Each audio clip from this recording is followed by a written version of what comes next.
across north central New Mexico. I like to think of it as a deep dive on a particular facet. Each session we will take one side or one part of what we do, one part of the work that we do, and take more of a deep dive into it, and look at each session. We're looking at a community challenge, and then we're talking about the work being done to address this challenge, and of course the impact that's happening today, and hopefully moving forward.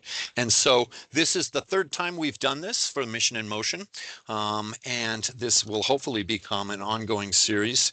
But let us know. There will be an option at the end of this presentation where you can give us some feedback into that. But so far, so good. We're having a very good time, and this has just been a really nice way to learn more about United Way. Speaking of which, this is a fantastic picture, really, of what the work that United Way does. We provide connected services and programs that help people in need. And we do it in a lot of different ways. And so this picture, I like to think of it as a solar system picture, and all these planets revolving around the circle of hope there. Right in the middle is the work that we do and how we do it. And so donor groups, for example, it's like a social invitation to come and join us in impact. And so these are groups of like-minded folks that periodically get together in the name of helping out the community and working within the community, and it's just a fantastic thing. We're known as a grant-making organization as well. We support local nonprofits, and we act as a resource agent and grant provider. And so we have recently done a wonderful Mission in Motion about our grant-making process. And so that's what that would be all about, and the impact that we have, of course, on local nonprofits. Rising Together is our collective impact initiative work. Okay, this is sort of our strategic long-term work aimed at improving education and housing stability, and health here in central New Mexico. And this really is a place where United Way is acting as a collaborator, as a convener and a gatherer. I like to say that our superpower in this realm is actually a table where we bring people together to begin those important conversations and that work together. And that's also where you're going to see things like the Academies of Albuquerque. That's where that lives in terms of how we like to organize and view our work. And then finally, direct services up in the upper left-hand corner. These are things like Tax Help and 211, our free information and helpline that we operate. This is also where Ride United, which was a pilot program in Santa Fe, done. That was a grant-funded initiative up there, and it was amazingly, wonderfully successful. And of course, that's where the Family Advocacy Center lives. It's one of the United Way's direct services. And it is the focus of today's Mission in Motion session. Today we're going to look at the background and the history of the FAC, how it works, what it does, some of the programs and people behind it, and then probably most importantly, why this matters, why this work is important to all of us in the community. So with us today, it's my honor and my pleasure to introduce to you my friend and colleague, Bev McMillan, who is the Family Advocacy Center manager and is a preeminent expert in this field and has been working here in this area for a long, long time. So it's a real treat to hear more from Bev. So I'm going to stop talking now and let you take over, Bev. Take it away. Thank you, Ted, and welcome everyone. It's great to see all of you. It looks like we have a plethora of individuals that have joined us today. And this is really great to actually share and do a deeper dive into the information for the Family Advocacy Center. Advance the slide, please. So October 23rd, 2007, the partnership between the City of Albuquerque and United Way of Central New Mexico occurred that year and that day. We are actually coming up on 20 years next year, and we'll learn more about that in a little bit in a different venue, but stay tuned for more information. So there was a conversation at the time with Jack Holmes, who was the president and CEO at the time, and Clint Wells. And it's a story that we met over at Marie Callender's, when Marie Callender's was a thing, and we talked about what we could do. One of the things that would happen each year, there was a domestic violence forum that at the time the Albuquerque Journal and Victoria's Secret actually shared and did in the fall. So we did this a couple times. And in 2003, I met with both Jack and Clint and talked about there needs to be more done because at the time, United States, yeah, the stats for domestic violence and occurrences was 1 in 4 women were impacted. But in the state of New Mexico at that time was 2 out of 4 women could be impacted. So this was an issue that we were actually able to actually garner our heads around. So Jack actually employed the Urban Institute out of Washington, D.C. to do a study. He studied 77 agencies across central New Mexico, anyone that touched interpersonal violence and did services there. And they actually came back with all of the agencies are doing excellent work, young women's work, but they were working against the client. So what was that mean? It was 1 day off, 1 appointment, which was transportation, day off from work, transportation, and childcare. So you were actually putting that stress on that victim to actually coordinate all that. So to make it less stressful, the Urban Institute said everything needs to be up under one roof so they can have 1 appointment and maybe it's an afternoon or it's a morning for 3 or 4 hours. That's where we actually began. 77 agencies across central New Mexico at that time. We didn't have Santa Fe at that time, so they weren't included, but the same thing actually went. Um, Next slide, and let's play the video.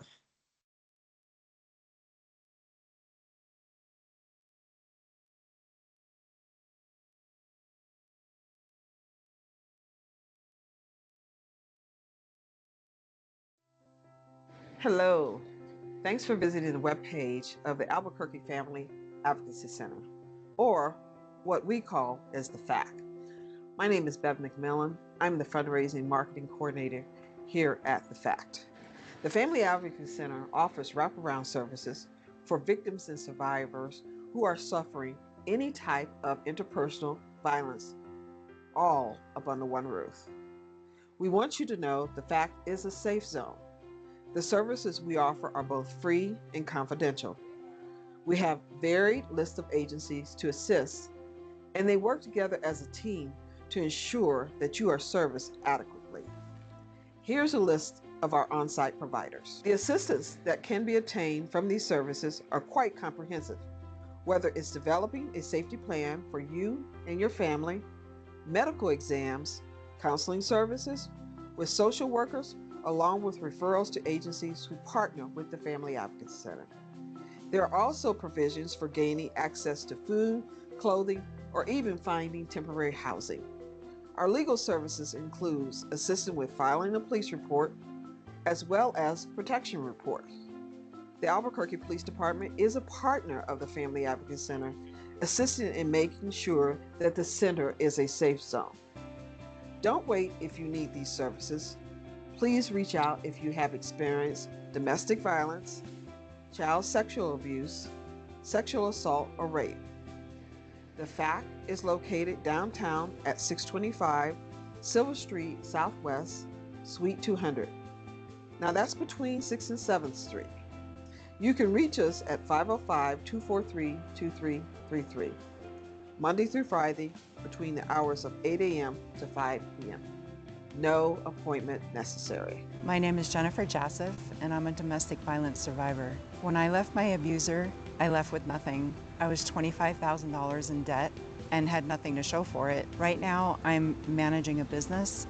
I'm happily married. I own a home. All those things were possible because I found support when I needed it. I was really grateful to find an organization that could help me rebuild my life. Please reach out today to gain access to these wraparound services. Thank you.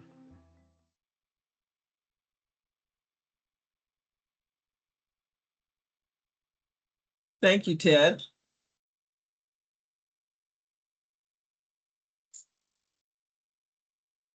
Go to the next slide. Yeah, let me get over there. Do. Excuse me. This is where, next slide. Yes. All right. Thank you. Okay. This is actually the data from 2025. So we served over 5,000 clients, 8 agencies are involved. As we keep taglining this, this is the one-stop shop to service for victim survivors of any interpersonal violence. It was just a little bit over 5,000. This year for 2026, we see more of a decrease. And one of the key factors is that people are afraid to come and report due to the recent political climate that's out there as far as immigration is concerned. So we're hoping that we find a different way. People are not allowed unless they have an appointment into the fact to actually come. So we're going to try to work around that and see how we can actually do better. Next slide.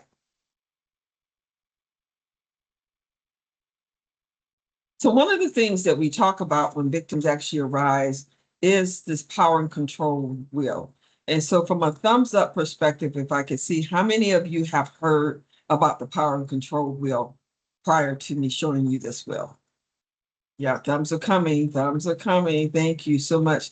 So these are many different activities that a perpetrator will take the victims through.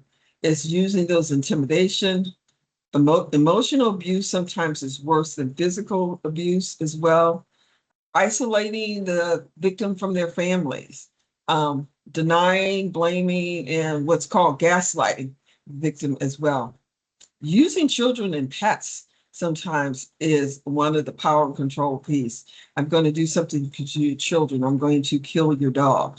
That happens a lot of times, and we actually have services for that as well. Using the male privilege. Economic abuse is one. The perpetrator 9 times out of 10, he holds the cards and the purse strings, using coercion and threats. So we take the person through, and this is one of the course of counseling pieces that we actually have for the victim. Next slide.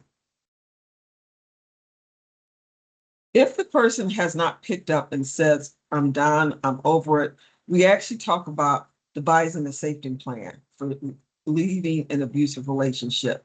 And so the plan is, how will you go? How will you be coming? Who will be coming with you? Where do you know you need to go?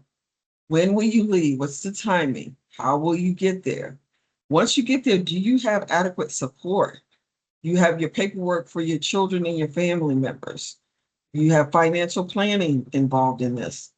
All kinds of paperwork, social security cards, birth certificates, and making a list of emergency numbers just in case, and keeping control of your passwords as well. Next slide. This is a list of our on-site partners: DVRC, Domestic Violence Resource Center, United Way of North Central New Mexico, Albuquerque Police Department, Rape Crisis Center, CYFD, New Mexico Legal Aid, and SANE. And just a note, at the end of June, Rape Crisis and Albuquerque SANE, they are joining forces together, because in other markets, they are actually one and the same. Because how we always tagline it at the fact, one works with the body, which is SANE, doing the examination for the DNA testing, and Rape Crisis actually does the counseling, works with the mind. So they're actually going to combine. So we're going to have an executive director, and we'll have an associate director as well. The associate director will head up SANE, and the executive director will continue to keep the wheels on the bus rolling for Rape Crisis as well. Next slide. These are our offsite partners. And when we first began, we actually began with 14 agencies there at the Family Advocacy Center. So New Mexico Asian Families was there, and Enlace Comunitario.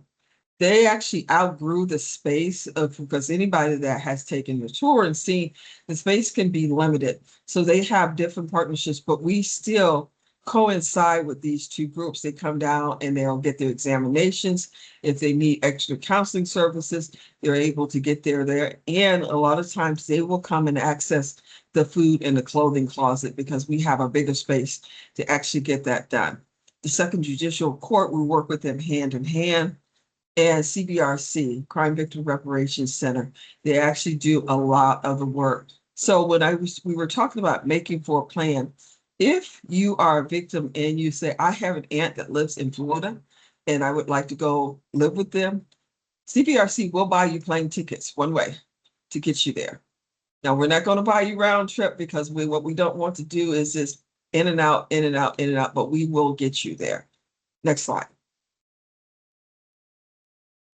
This is our updated lobby reception area.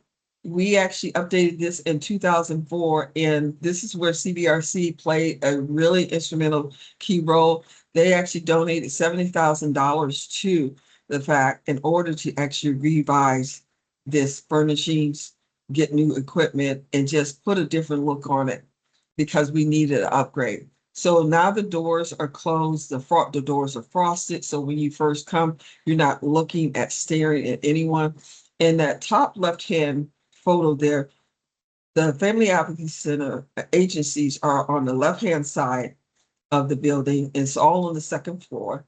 And the Albuquerque Police Department serves on the right side of the building. So they're all one in there together. Down on the bottom right-hand corner, we actually employed Mr. Humble, who is the city horticulturalist. And he was dedicated to this project because he wanted to make sure that he was honoring his sister. And there's actually a photo of his sister because years ago, he used to bring his sister because she was suffering at the hands of interpersonal violence. And he would sit in that lobby and he would say, there needs to be a healing process here. And all of the plants have some sort of healing process and component as they're sitting there. So this is their pathway and beginning to healing processes. Next slide, please. The top left-hand photo is during COVID. Remember when we had to sit 6 feet apart and we couldn't be near each other? We discovered that bench seating, especially for families, it was the best thing. So we actually kept that going. Is the bench seating there? If there was family, there are charging stations there. There is places for you to fill out paperwork. The kids corner that's in the top right-hand side, you can see the TV on. There's books and the kids could actually take the books. We have bears for them to take, and there's an iPad there to play games for them as well. The seating is washable. We can wash that down now. It's not made of cloth, and it's just more of a doable area. The photo down in the left-hand corner, in the bottom there, we turned that glass for the reception. It is now bulletproof glass because we want to make sure that everybody remains safe. And even when you're sliding paperwork underneath, there's no way that it's just paperwork can go in.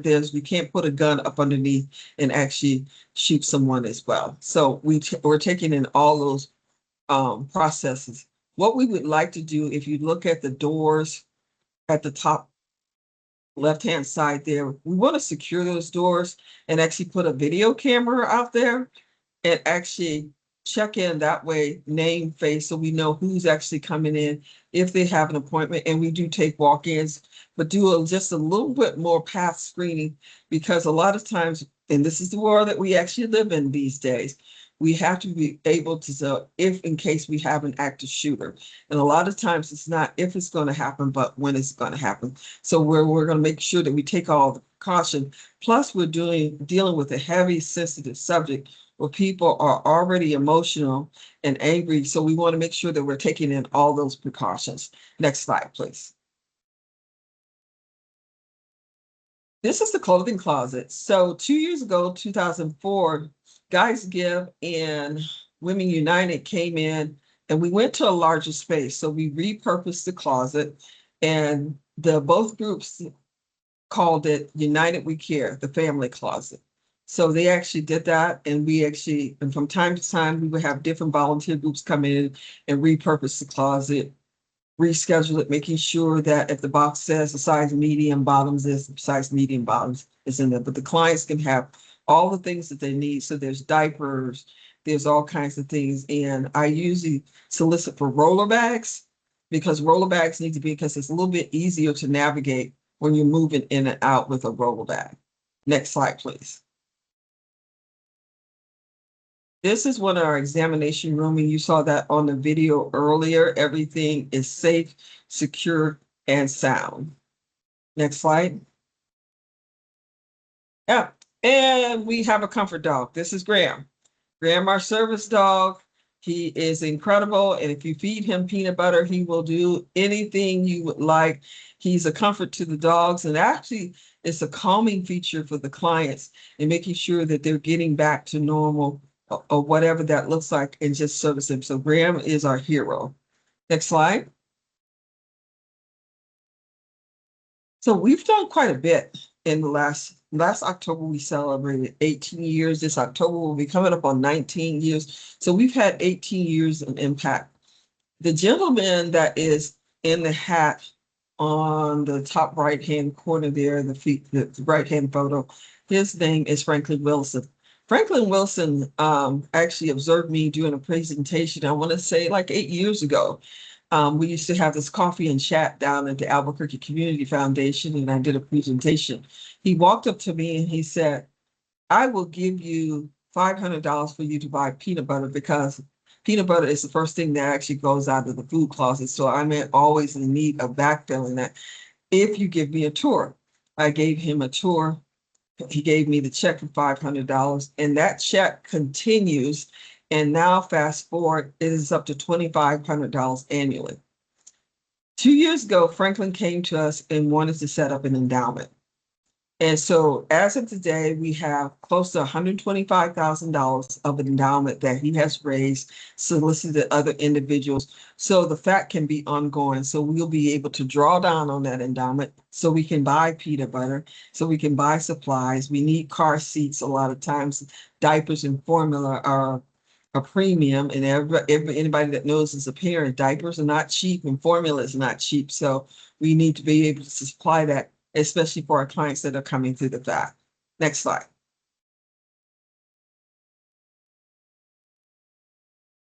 So when I first interviewed, one of the things, it was the data piece that was given to me that 1 out of 7 times that the individual will go back to the perpetrator before they decide to leave, or sometimes they'll succumb to their injuries and they'll get killed.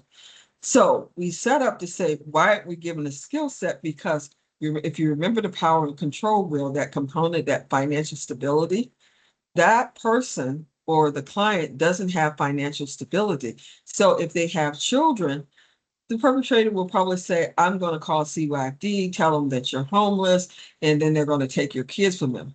So what's the parent going to do? They're going to go back and take 2 or 3 more black eyes until they can figure out how they can get out of the situation. In the meantime, I wanted to make sure that we were developing skills. So this partnership came between United Way, the FACT, and CNM Ingenuity. And all the prerequisites that the person need to have, and they had to be a former client of the FACT, is high school graduate or GED equivalent, flexibility to participate in classes, and the ability to coordinate and work with teams because it would have a team project, access to computer and the internet. 150 hours of coursework is a 15-week program. A lot of pre-work there went on. They had to read before, reading hours and tutorial hours. Now, we were going to begin this in March of 2020. And if anybody can remember what happened in March of 2020, we were all sent home mid-March and said, we'll see you in about 30 days. Well, you know what happened? 30 days turned into about a year and a half. So we actually decided to launch the program via Zoom. That actually worked out in our favor. We didn't have to worry about childcare. We didn't have to worry about transportation. And plus, the classes were actually video. And the client, if they couldn't meet that night, it was Tuesday, Thursdays, and Saturday. Tuesdays and Thursdays was from 5 p.m. to about 9 p.m. And Saturdays was from 9 to 1. They would actually have to do 70% participation rate on their attendance. So this was a win-win, and we have kept it online, and we have not changed it to go back into person. Next slide.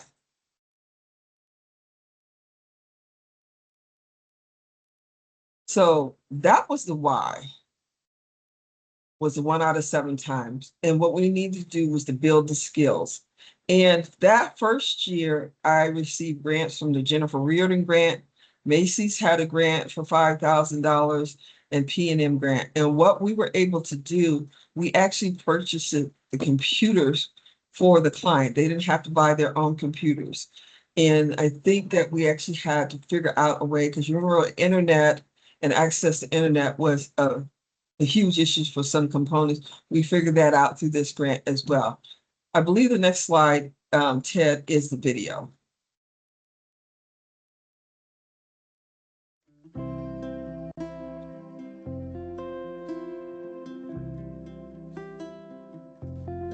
Albuquerque's Family Advocacy Center provides victims of domestic violence, child abuse, and sexual assault with a safe environment to address and overcome the trauma while breaking the cycle of mistreatment. I received a flyer from a coworker about the Family Advocacy Center, and on that same day, my 2 daughters and I went to the facility. During my transition, New Mexico Legal Aid provided me with information about the first cohort coding class to help prepare me for the workforce. At the time, I felt like I had no skills and had not made efforts to look for employment. I wasn't sure if I would be successful in coding class because I had no technological experience. Now, after breaking free from my situation, I see the impact the abuse has caused to my children and I. The coding class has not only given me new career opportunities, it has also instilled in me a new confidence. I regularly attend CNM game developer workshops and consistently network with different coding groups. It has been only 4 months after completing the class, and I have had multiple contracts and internships. I have been asked to be a mentor in the next Family Advocacy Center coding class, and I look forward to showing survivors that this program changes lives. I want future participants to know that this program gave me the opportunity to work remotely and support my daughters. The Family Advocacy Center is a non-judgmental zone that provides free services to anyone who has experienced interpersonal violence or any form of abuse. Call the Family Advocacy Center at 505-243-2333 or come to our location at 625 Silver Southwest, Suite 200 for support.